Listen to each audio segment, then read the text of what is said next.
bonjour ou bonsoir, partout où vous êtes dans le monde, partout où vous êtes. C'est bien moi, votre humble serviteur, le gardien du temple, M. Dominique Ngezi Nzaleng, le présentateur de l'émission Loembo Nankolo. Aujourd'hui, je ne suis pas seul, je suis avec mon frère, vous allez le découvrir aujourd'hui, il s'appelle Motin Landu Mabiala. Alors, dans tout, pour les communications ou les messages ou les quoi, je peux dire quoi encore, les messages, les communiqués, quoi, les impressions sur WhatsApp, les impressions, comment, les critiques, vous pouvez nous écrire sur le numéro qui se trouve dans les bas de l'échelle, c'est plus 243 85 03 79 79 7. Donc c'est votre numéro de contact de notre chaîne Événementiel TV. Abonnez-vous massivement. Je suis avec vous tous les jours dans notre chaîne Événementiel TV. Donc c'est votre émission Le Monancolo avec notre invité spécial Motin La. Donc Bandego Abolingo. Émission na mino le Loembo, bozo senga chaque fois ba demande, ba invité, bozo changer ba innovation za toujours belé na ngolu ya biso mokote. Na ngolu ya l'homme de Dieu le prophète kone polomnik mbote nyonso ba amen na bandimi nyonso le bana nzambe. Toza na invité na biso lelo nde tobengi na ko Motin Lando depuis Kinshasa.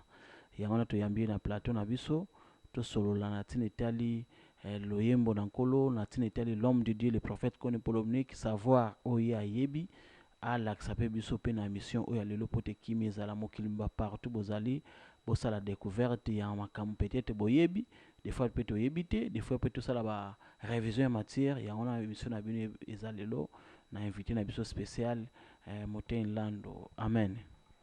Amen, mon frère Dominique Ngezi.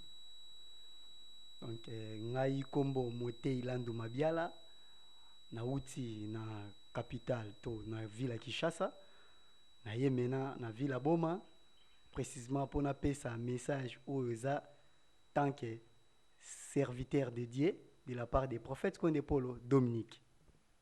Merci bande ya bolingo.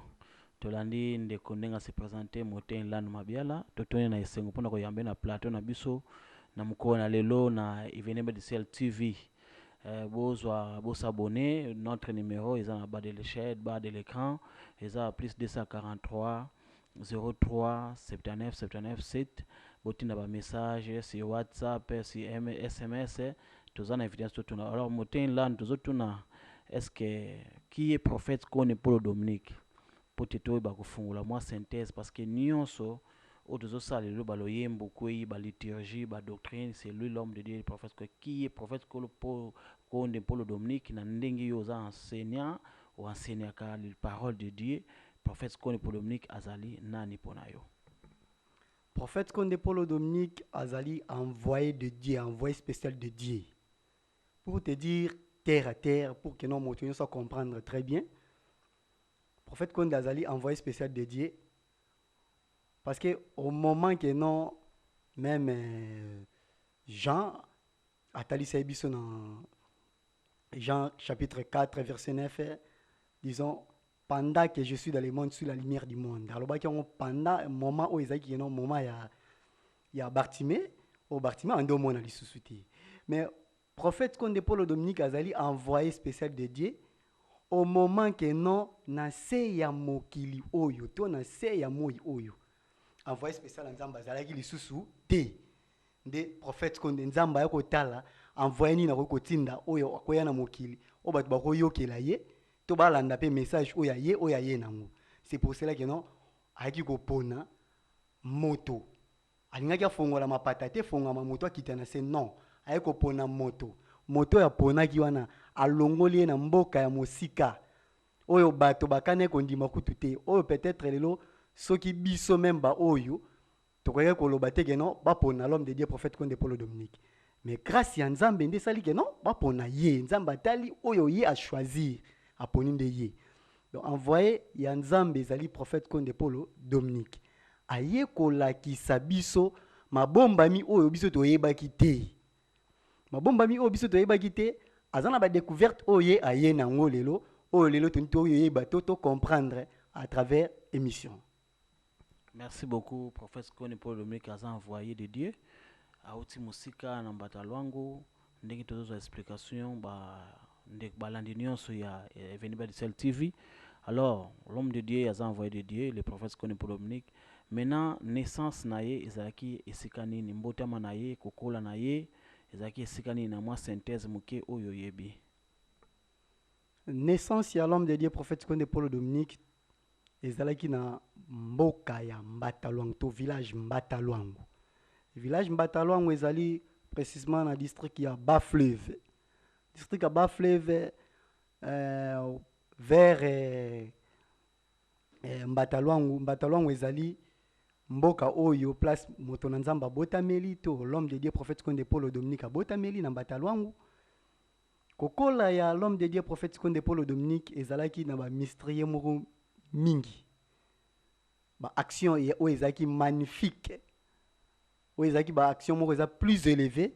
O ba mikolo ba comprendre yango même pas.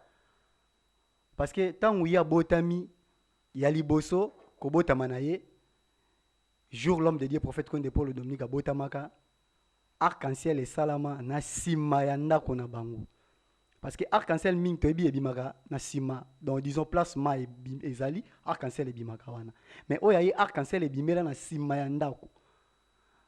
Moi ezokende kolala nde l'homme de Dieu prophète Sikoni Paul Dominique abotama nde arc-en-ciel ezobima na sima ya ndako.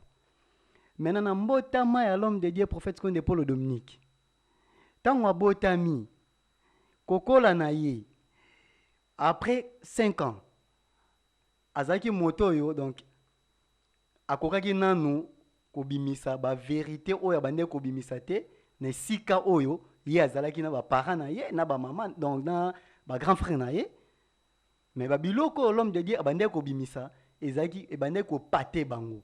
Alors pour que notre cité ba biloko wana tout terre à terre donc ba synthèse tozo sala na ba mission nyonso tondo lekaka tondo pesa ba biloko ya ndoko bimisa mais pour le moment tozo kende molo. Merci beaucoup bandeko balandi tozo zwa compréhension. En tout cas ngai pe nazo pesa bino témoignage pour na arc-en-ciel tozala na l'homme de Dieu mususu na ville ya Brazzaville tokendaka na Ifondo arc-en-ciel elata ndako place tofandaka na nzela l'homme de Dieu ezaki ba mystère makasi pe na Kisantu na Zongo bato bakenda kuna bazoka témoignage ya arc-en-ciel donc moteni là nazoloba nazo confirmer arc-en-ciel. Alors moteni lando tozomona liloba ye église monene ndenge pesi synthèse place prophète awuti abotami lelo église ko monene. Est-ce que à Kinshasa l'homme de Dieu abandaki parcours ne esika nini mbala moko asali liloba to atambolaki pe bipai mususu pona ko luka losambo to luka connaissance atata à Kinshasa donc disons parcours ya liloba na Nzambe eza boyi. L'homme de Dieu prophète Sikoni Paul Dominique azaki révélé par l'Éternel. Donc depuis 1983. Alors depuis 1983, l'homme de Dieu a tambolaki na l'église Belé.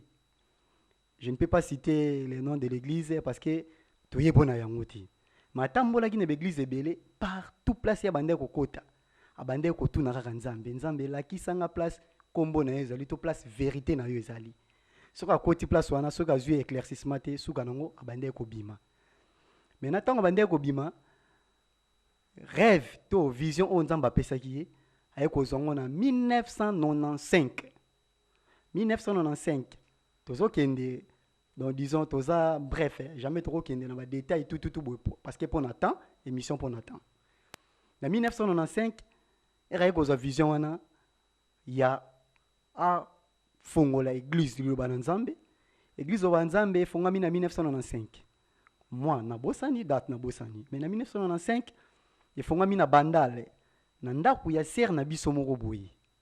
Alors place efongami na bandale na ndako ya ser na biso wana premier culte salama kuna bazaka 5 personnes. Deuxième culte salami kuna bazaki 12 personnes. Troisième culte salami kuna bazaki 32 personnes. Après na 1996 non, disons 1995 vers fin église eko longa wana. Église est na Salongo. Na Salongo précisément na commune na Lemba. Na Salongo église est wana na lopango ya papa na biso moko bo pe son âme. S'appelle Papa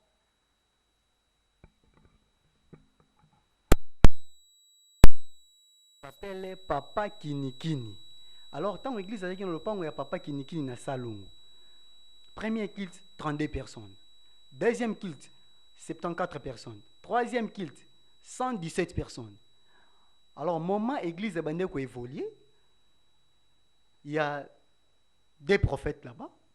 Prophète titulaire, prophète Kondepolo Dominique. Deuxième prophète s'appelle prophète Franck. Prophète Franck, il y a un moment donné, tant l'église est comme une salon, prophète. Mais pourquoi l'église est comme une salon au côté, comme une idée, deuxième église est fondama. Deuxième église est fondama wapi na Kindele. Kindele, ça, disons, milieu où ils ont pas si baza trop. Ba pauvre baza wana makasi église ke fonga makote kuna et puis otinda pe biso ba oyo bo église e ko simba te po église za la côté kuna au moment bande ko mususu ba komeko yima o bazaki na ye disons parmi 4 personnes de bazala qui ba komeko yima je ne peux pas citer tous les noms mais malé metondo citer ba non 4 personnes au bande bazaki na ye ba komeko yima église komi na Kindele c'est deuxième église Kindele papa malembe église eko longwa troisième église eko fongoma. Troisième église eko fongoma dans Gilles quartier 7. Gilles quartier 7 malembe quatrième église eko fongoma. Quatrième église eko fongoma wapi dans Gilles toujours na mususu oh mais yo zo ke fongola l'église rendement ya mbongo ba place ke fongola l'église rendement mbongo eza pensate alors bandeko mususu baki ko bima na bango soit préféré à ça la cop numéro boé musu pas préféré qui habite non il pas que ça là où il y a église na ndenge na ye jusqu'à tel point prophète Kondepolo Dominique a continué à qui alors on a continué ndenge ya continuer qui toujours liturgie na ye église et ko évoluer jusqu'au moment les autres en 2021 nous avons à ville de Kinshasa nous avons 317 églises cellules 317 cellules ça compte dans les pays étrangers. Sur toute l'étendue des villes de Kinshasa, 317 églises. So, il y a un pays, donc, nous avons manqué toujours presque 3 pays pour que nos églises siègent le monde entier. So, que même si nous avons Singapour, l'église de Banzambe Zali. Place où on croit que tout est non, l'église de Banzambe Zali, l'église de Banzambe Zali. Par grâce, il y a sa grandeur, l'homme de Dieu, prophète Kondepolo Dominique. Parce que c'est lui l'envoyé de Dieu. Je ne suis pas le serviteur de Dieu. Je suis le serviteur des prophètes Kondepolo Dominique. Parce que yende mosali nzambe o nzamba pesi makambo tu aya ko pesa ngo biso na kati sa mokili.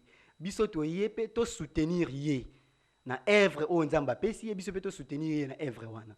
C'est pour cela moni église de Banzambe zo ko évoluer monde entier na mutema malamu. Ya l'homme de Dieu na maboko ya kofungama ya l'homme de Dieu ya koyamba moto nyonso liboso na ye l'église zo ko évoluer. Merci beaucoup. Merci beaucoup bandeko balandi Evenement de Ciel TV votre émission le Yembo Nankolo bozo wa découverte ya ma message ndenge zo bima chaque fois bokoka moite pourquoi liloba tokomi boye tozo sala makambo yo na ko défendre l'homme de Dieu pe na koyeba ko laksa mokili mimba kite nzambe te ataza na biso elongo à travers prophète Kondepolo Dominique. Alors moten lando toyiko zwa ba disposition église na Kinshasa ndenge bandaki kolo libanga Daniel ezaki na ngomba muke ezovimba est-ce que maintenant l'homme de Dieu le prophète Kondepolo Dominique ndenge abandaka liloba na tango ya kala na lelo différence ezali nini ndenge yozo mona ndenge tozo matela ko ken na l'église le banzambe? Bon, différence eza makasi l'église de Banzambe parce que Nzambe yemoko aza omniprésent et puis omnipotent. Pour différence ezala kaka. Parce que Nzambe ayebi ndenge a créé mokili na ye. Ndenge pe liloba na Nzambe ezotambolela eza na limite te. Bon, liloba na Nzambe bandaki disons to bande ko lia misunia, tozo lia misunia. Mais il y a un moment donné loi n'est comme pesamela. Eza loi te mais eza loi. Parce que on a écrit ne tuez point. Prochainement donc to développer ba sujet autour ya liloba na Nzambe. To développer ngo donc na munoko boyika kati. Il faut to développer ngo par Bible. Pour que nos motonyo soit comprendre par Bible. Première émission oyo to sali to oyo nazosala nde bayambi nga lelo tozodévelopper savoir de la doctrine liloba na nzambe ou savoir liloba na nzambe tozokende nango par parabole mais prochainement ntango tokoyaka tokokende nango par bible pour que moto nyonso comprendre très bien. Merci beaucoup Liloba et Singli Makomi Zala pour te enseigner parole de Dieu dans le monde entier. Alors maintenant motin là tunto ba londe to bandaki source ya mbata lwangu pesa biso kombo ya prophète ya papa na ye ya mama na ye bandeko bazalaki na mosuni kobota mana l'homme de Dieu bazalaki pe bazali mususu en vie tokozwa ba kombo na bango na kombo ba parents na ye comme ça mokili ba ye ba que l'homme de Dieu azaki pe na azaka pe na libota na ye faut respecter pe libota wana pote kimia pe zala parce que mutuni on sautaka libota même Jésus qui Nazareth azaki na libota na ye mama na ye Marie papa na Joseph bandeko ne baza établi na Bible ba Jean bazali alors l'homme de Dieu pe okopesa biso ba kombo ya ba parents na ye po tozwa évolution. L'homme de Dieu abotami na mbata lwangu abotami epai ya papa Eli Konde mama na ye mama Marthe. L'homme de Dieu azali deuxième fils ya papa Eli Konde. Sasa na témoignage pona ko pesa na mon frère le défenseur Mosakoli Batuchoko apesa mwana na ye kombo ya Zeba Marthe na tunaka ye rappelaka ke eza kombo ya mama l'homme de Dieu. Donc toza toujours na témoignage vrai ndenge moté alobi. Alors moté bandeko nyonso anto oyoki bamsusu bazali bamsusu baza sute na l'homme de Dieu le prophète Kone Po Dominique ayebisa biso likambo moko bolingo eza premier principe ya Nzambe. Bolingo faut régner partout dans le monde. Bolingo faut eza bipai nyonso. Na ndenge yo fanda na l'homme de Dieu, na ndenge yo découvrir l'homme de Dieu, nini ya mutuya o benija kati na ye. Bon, en tout cas, pas na ngai eloko liboso na ndenge na fanda na l'homme de Dieu, na ndenge na yambela liloba na Nzambe, eloko liboso na zwa kimia. Ya mibale o na retenir ya makasi koleka savoir o na zwi epa na ye par révélation ya l'homme de Dieu, connaissance o na zwi epa na ye ya koyeba Bible parce que nasambelaki ba place ebele nazaki baptisé premier baptême dans l'église grande mère disons catholique mais lelo nazui connaissance o nazui à travers l'homme de Dieu prophète Konde Po Dominique nayebi Bible ko défendre Bible à travers l'homme de Dieu prophète Konde Po Dominique. Alors panangai et ça langa plaisir makasi komona ka prophète toujours boye et ça langa plaisir et ça langa pe plaisir moi muki onga na ozalaka nango o na kozwa prophète alia ka ngo moment kaza en vie et ça langa plaisir makasi koleka parce que connaissance na zui anjongo à travers ye soki nazo vivre boye lelo eza pona libota na ngai te papa na ngai te mama na ngai te eza pona l'homme de Dieu prophète Konde Po Dominique parce que yende azali papa na nga na molimo yende mutu akompe papa na nga na mosuni azo orienter nga partout place dans otambola. Alors mingi ya koleka ona jue pa na ye o sala nga fierté na continuer ko vivre na mokili. Merci beaucoup bande wa ulingo bozolanda ndenge ya mutu ya kimia le grand témoignage de notre église le Bananzambe kimia na ne pesaka au l'homme de Dieu le prophète Kone Po Dominique on de konanga les grands journalistes Peggy Chassa Lobaka les descendants d'Abraham les descendants d'Isaac l'envoyé spécial de Smoky Mbango c'est lui-même le prophète Kone l'envoyé de Dieu. Alors mon frère Peggy Chassa Bambote Belé alors tozo ko tal salibo taite oiza kombo émission nango loyembo nankolo toko souffler moke parce que mutu pe azaki inspiré na Moumbu na Isaïe 49 toza na ye longo donc lokola eza rubrique ya loyembo nankolo tozo pesa ndeko na biso ameka koyemba mwa eloko wana epesa sai comme ça tout le monde to chité na mission oiza premier épisode makambo eza ebele bokosala découverte toza na ye awa auti musika na Kinshasa toza na plateau awa pona kosolola mingi bakomituna pourquoi basali bakomosala mambo donc kolinga l'homme de Dieu le bato na dernier virage pour la confession ezosanga biso bato défendre tozosala boye nandeka uti Kinshasa azwi tike pa mutu te oyo nkola asalelaka déjà à travers l'homme de Dieu aye futi tike tosala matériel bozomona boye tokitungisa papa te na bolingo oyo tozozwa na kati ya liloba na nzambe tozosala donc ezosenga eza ete eloko moke fo tosala okende tungisa papa non fo toluka tosala kutu ndenge moteye nlanda alobi tokepesa papa mpo makambo eza ebele alors tondi topesa na rubrique ya loyembo mpo mission na biso komona yango loyembo na nkolo ava toshite yango topesi maloba na moteye nlanda. Merci beaucoup, monsieur le journaliste.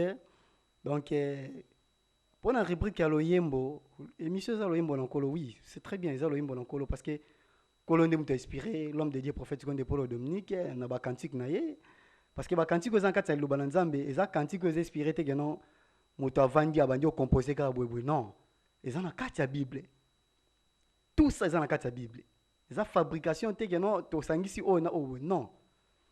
Biso tozaki na Kishasa, tanazaki na Kishasa, na église ya Kampinzi, Yolo Kampinzi, to yambaki l'homme de Dieu, ensemble, l'effectif il y a 5 serviteurs, Mosakoli titulaire, Mosakoli Carlos, Mosakoli adjoint, Mosakoli Pamouke, Moté titulaire, Moté Omba, Moté adjoint, c'est Moté Ilandu, troisième Moté adjoint, c'est Moté Dieu, Bakengesa.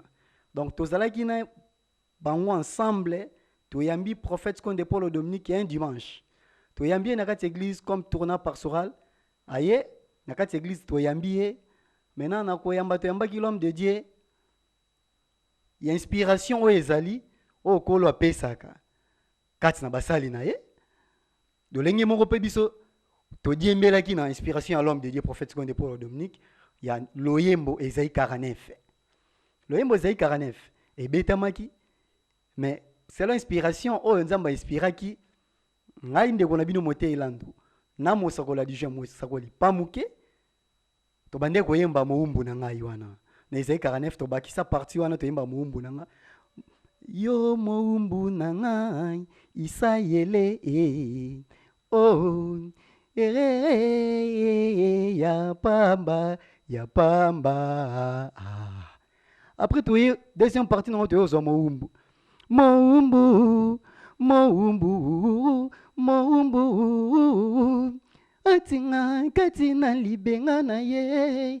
Alobi yondoza Moumbu na ngai. Isala yelenga na sepelisa ye. Ngai pe na lobi na sali mosala ya pamba. Mais, tant inspiration ane yaki, loyembo ane yemba maki, de te bande koyemba inspiration ane ye to valorisant on a mis sur l'homme de Dieu prophète Konde Paul Dominique. En tout cas l'homme de Dieu a quitté sa micro te na quiz na ye atiki ndeko na bino aibisi bango bot matsa volume ndeko na bino ayemba nzembo wana l'église ya Yolo Kampinzi. Simple représentant, simple serviteur. Il y a l'homme de Dieu prophète Konde Paul Dominique ayembi loyembo wana lelope loyembo komi valorisé parti wane komi valorisé et puis l'homme de Dieu prophète Konde Paul Dominique a eu en considération parce que atali inspiration ngene tambolelaki donc ebalani na oyo ye moko apesa biso oyo moko kitisa ngokati na mokili concernant cantique wana Esaïe 49 abi bien que non Yahweh ye moko bengi ye longwa na libumu ya mama na ye lokola bengaki biso te abengaki nde ye mais biso toza basungi na ye tozo sunga ye to memisa ye mukumba o azanango parce que yana dash to barke non mosapi moko sokola relongi te esenga loboko mbafo eza po sokola relongi yango l'homme de Dieu a fongoli pe maboko na ye pour que no biso nyonso tozo mwa ko memisa ye mukumba to salela ye. Merci beaucoup bozozo ba découverte na événement Cell TV marambo oyo za nulle part ailleurs partout dans le monde, Europe, Asie, Amérique, Afrique du Sud, ma sœur Rachel Onokoko na Paris, mon frère Franck Onokoko, Bambo Tebele, sans oublier mon papa na Hollande, papa Janon, Molonga et maman Chantal, malgré Kalamé, je vous aime beaucoup, Bambo Tebele Nkola Sunga. Ba découverte zozo lelo, eza mutuya. Donc ndekwazana marambe belé tozana ina na événement de cette TV tokozala na ye mikolo to bana ko tamé mission eza na première étape, deuxième, troisième, quatrième titre ça découverte. Donc merci beaucoup moté Nlando to yambio malgré l'air c'est l'air na mukio bande ko ba comprendre na ipto soli kamsusu pe ko opportunité ozala nango pote mokili ba yeba. Merci beaucoup monsieur le journaliste. ndengo lobi émission eza loyembo na nkolo parmi ya baloyembo na nkolo nakopesa éclaircissement ya nzembo moko l'homme de Dieu prophète Konde Paul Dominique azwi makambo oyo na nzela ya molimo mosantu to na nzela ya nzambe basali likolo na se ntango azwi makambo oyo ya un cantique prophète Konde Paul Dominique apretaki serment loyembo na serment apretaki serment epai ya nzambe na ye cantique wana toyemba ngo na liloba na nzambe mingi bayebi pe te keno cantique wana eza loyembo na serment nakoyemba cantique wana mokie cantique wana toyemba ngo yawe nzambe na ngai yokamela maloba ya ngai mwana na yo nakokumisa yo yawe nzambe na bomoi yozali na nguya misala ya kokamwa mozalisi na ngai yemba nakokumisa yokolo kino suka ya liwa na ngai nakokumisa yo tata kino suka ya bomoi na ngai yawe nzambe na ngai tala yokamawa kotukameleki ngai enkolo. Donc to cité message wana to pesi loyembo wana pourquoi? Parce que moment o wana l'homme de Dieu apretaki serment pa ya nzambe na ye liloba na nzambe ebandi ko sillonner na kati na mokili to na mboka ya Congo kotukamelekaki trop epai ya l'homme de Dieu. Mais moto osusa uti wapi ayena bakantiko auti nango wapi moto ayena liturgie auti nango wapi ayeko melisa bato baji ya pétrole akobomisa bato comme kotukamelekaki trop koloba lobelekaki trop. L'homme de Dieu andimaki prêter serment pa ya nzambe na ye. C'est pour cela ayembaki loyembo na serment. Na loyembo na serment donc eza na couplet moko toyembi yawo memaki ngai na ngomba molai mai makasi ebimaki kati na mabele mingi bakomona ngai bakoloba ete nde yabungi nzela koloba telaka nga. Donc prophète Konda sengi lokola nzamba amemaki ye moko na likolo na ngomba molai na likolo mai makasi ebimaki na kati na mabele pe bato ebele bakomi koloba kati na mokili no me ya bungi nzela ndeni asala bato baji ya pétrole bato bamelaka pétrole akobomisa bato trop boyeboye na bakantike na ye nango oboye tabi yemba bazoyemba boye. Ok, l'homme de Dieu abungaki nzela te azaki inspiré toujours par l'Éternel, donc azaki fidèle epai ya nzambe na ye.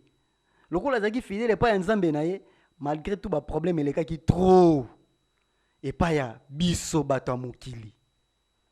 Biso bato oyo tovandi na mokili tolingi kosala baanalyse concernant message oyo moto ayaki nango l'homme de Dieu ayi na message na ye oyo nzambe apesi ye tobandi kosala yango baanalyse azwili yango wapi, est-ce que asimbi bisimba simba te, est-ce que aza na code boye te, est-ce que boye te. Alors na baanalyse wana l'homme de Dieu azaki toujours fidèle epai ya nzambe na ye yango asengaki koloba telaka ngai. Il y avait beaucoup de cantiques oyo tokocité oyo eza ya l'homme de Dieu oyo. Donc so toyembi cantique wana eza recommandé par l'Éternel.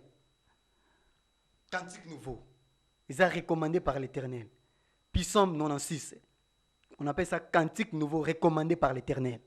Donc ba cantique eza belé mais tozokende molo. Merci beaucoup bandeko balandi émission eza esengo kitoko makasi ebele bandeko baza na Angola ba frère ba serviteur de Dieu ba frère sans oublier Mosakolbik na mboka Mwanda Motei Tade mon frère Motei Rossi na Lukala na Mosakoligana bambote bele sans oublier mon frère Luingo na Mbanzango na Motei Giscard partout bozali bozozwa biyano na message peut-être boyebi yango déjà peut-être boyebi pété bandeko baza na Égypte na France partout bozali bola na événement de TV. Alors pour na ko chiter pour to bomba makambo na deuxième épisode toza suna makambo belé futu lobela parce que invité msa zali peut-être ko yebisa no toza suna invité mususu makasi de marque ya boko découvrir kaka semaine oyo. Alors mutela pour to chiter mot de la fin okoloba na libota ndenge ba mika kolanda po liluba eza ya nzambe peut-être liluba suka ikoza la poto kena bambote. Moi de la fin nanga ezali na ba fidèle nyonso eloba na nzambe to na bandeko nyonso oyo na oto sambela eloba na nzambe na ba sambela eloba na nzambe te pour que nous tolanda eloba na nzambe to comprendre eloba na nzambe très bien to comprendre l'homme de Dieu prophète Konde Paul Dominique très bien na vision o nzamba pesi na katsa mokili. Il faut to kende na Bible.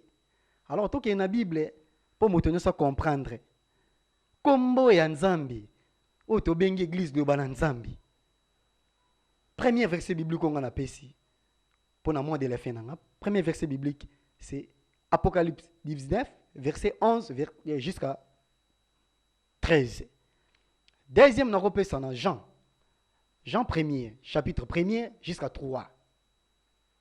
Et puis tokoye bandeni to bando développer concernant koyeba liturgie liloba na Nzambe, doctrine liloba na Nzambe, spiritualité evandi ya na kati église liloba na Nzambe. Pour tout comprendre très bien, exact toujours dans la Bible. L'homme de Dieu a un makambo exact que non en dehors de la Bible. Tout ça tout ça est dans la Bible. Parce que moli mon Nzambe ndem tezo kambaye. To yango kambaka biso na kati liloba na Nzambe à travers l'homme de Dieu prophète Konde Paul Dominique. Pour tous moyen ko memisa mukumba, tous moyen ko transmettre message et pas ba fidèle nyonso ya liloba na Nzambe. Mbote mingi na pesi na ba fidèle nyonso ya liloba na Nzambe. O nyonso bazolanda liloba na Nzambe partout. Kolo continue toujours ko saela bango na molimo kino na mosuni. Mbote mingi pe na pesi na bandeko nyonso bayokaka liloba na Nzambe bayebaka te ndenge nini liloba na Nzambe developaka to ndenge nini église ngo babengika kombo liloba na Nzambe ngi loba nini e baninde ni kombo ngo za liloba na Nzambe po bazwa moya ko landaka message au facilement à travers émission oyo loyembo na nkolo balanda ngo facilement pour que no ba comprendre ba réalité ya liloba na Nzambe za nini. Et puis liloba na Nzambe ena mokili po na nini ena mokili po mema biso nyonso jour molimo na yo kokufa to yonde ko na to ngai moko e mona mboka na Yahweh. Mais terre à terre to bando kende molo à travers émission na biso to à travers liloba na Nzambe ya ba serviteur na ye. Merci beaucoup. Merci beaucoup bandeko bolingo tokomi na suka émission na biso bozaki na itando ya Evenement de Ciel TV na message nyonso boyoki bolanda na Evenement de Ciel TV na YouTube bosabone massivement ba vi na bino like en plus numéro pe ya message ezali peut-être ba impression ba critique na bino ezali plus 243 03 79 79 7 na saluer pe bambote bele ba amen bele na français pa venanga moi papa Fabien